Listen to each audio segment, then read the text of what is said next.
5ই জানুয়ারি সন্দেশখালীর ঘটনার পর থেকে এ রাজ্যের রাজনীতিতে একটা নাম সবথেকে বেশি আলোচনা হয়েছে, শেখ শাহজাহান।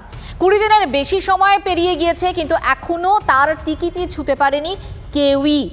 আদালত প্রশ্ন তুলেছে, রাজভবনের তরফ থেকে রীতিমতো কড়া বিবৃতি দেওয়া হয়েছে। রাজ্য পুলিশের ডিজি তিনিও নির্দেশ দিয়েছেন, কিন্তু তারপরেও তাকে ধরতে পারেনি রাজ্য পুলিশ, এবং যা নিয়ে বারবার করে প্রশ্ন উঠেছে। এবং বিরোধীরা বলেছে এই শেখ শাহজাহানের মাথায় আসলে শাসক দলের কোথাও একটা মদত রয়েছে বলেই তাকে ধরতে চাইছে না কোট আনকোট সদিচ্ছা নেই পুলিশের।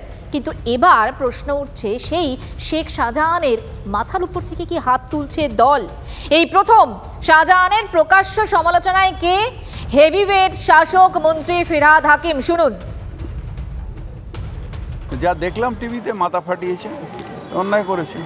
তো ঠিক আছে, ও করেছে কি কে করে যায়, যেটা হয়েছে অন্যায় হয়েছে।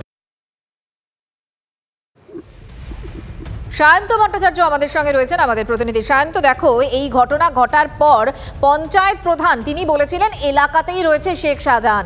তারপর এই শেখ শাহজাহানের ভাইও বলেছিলেন যে তিনি এই জায়গায় যাচ্ছেন, আমাদের সঙ্গে দল রয়েছে, অত্যন্ত কনফিডেন্ট ছিলেন। কিন্তু এতগুলো দিন পর আজকে ফিরহাদ হাকিমের মুখে এই বক্তব্য। কোথাও কি নিজেদের ভাবমূর্তি পুনরুদ্ধারের চেষ্টা করতে নামলো দল?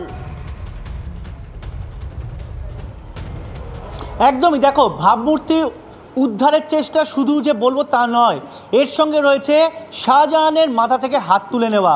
অর্থাৎ শাহজাহানকে দলের সঙ্গে যুক্ত রাখলে লোকসভা নির্বাচনের আগে যেমন সমস্যায় পড়তে পারে শাসক দল, তেমনই শাহজাহান ইস্যুতে কোণঠাসা হতে হতে দেওয়ালে পিঠ থেকে গিয়েছে শাসক দলের।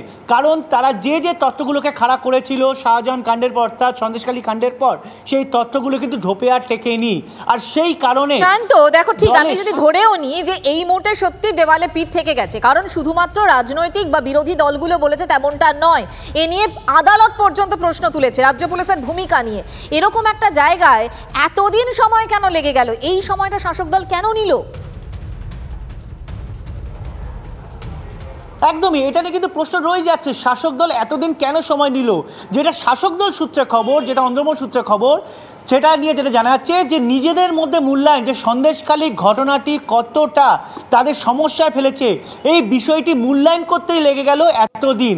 আর সেই জায়গায় দাঁড়িয়ে মূল্যায়ন করার পর শাসক দল একটা জায়গায় বুঝতে পেরেছে যে শেখ শাহজাহানকে যে ঘটনা ঘটিয়েছে তা কিন্তু শুধুমাত্র যে রাজ্য স্তরে সীমাবদ্ধ রয়েছে তা কিন্তু নয়, এটা কেন্দ্রে এবং দেশের মধ্যেও কিন্তু যথেষ্ট পরিমাণে আলোচিত হয়ে উঠেছে।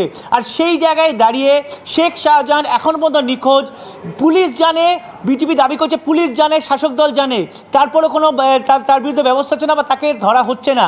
আর এই জায়গায় দাঁড়িয়ে শাসক দল এখন তার উপর মাথার ভবর থেকে হাত তুলে নিচ্ছে, কারণ তারা মনে করছে শেখ শাহজাহানকে ওপর যদি এখন হাত না তোলা হয়, তাহলে যখন গ্রেপ্তার করা হবে তখন বারবার করে বলা হবে তৃণমূল নেতা গ্রেপ্তার এবং তৃণমূল নেতার তরফে এই কাণ্ড ঘটানো হয়েছে। অর্থাৎ শাসক দলের ভাবমূর্তি উদ্ধারের চেষ্টা করতে কিন্তু এখন দলের হেভিওয়েট মন্ত্রীরা নেমে পড়েছেন, যে কারণে আজকে দলের হেভিওয়েট মন্ত্রী ফিরহাদ হাকিমের গলাতে এই সুর শোনা গেল। আপাতত তোমাকে ধন্যবাদ। ফিরহাদ হাকিম আরো কিছু বলেছেন, শোনাবো। ঠিক, শাহজাহান যেটা করেছে অন্যায় করেছে। যা দেখলাম টিভিতে, মাথা ফাটিয়েছে, অন্যায় করেছে। তো ঠিক আছে, ও করেছে কি কে করে যায়, যেটা হয়েছে অন্যায় হয়েছে।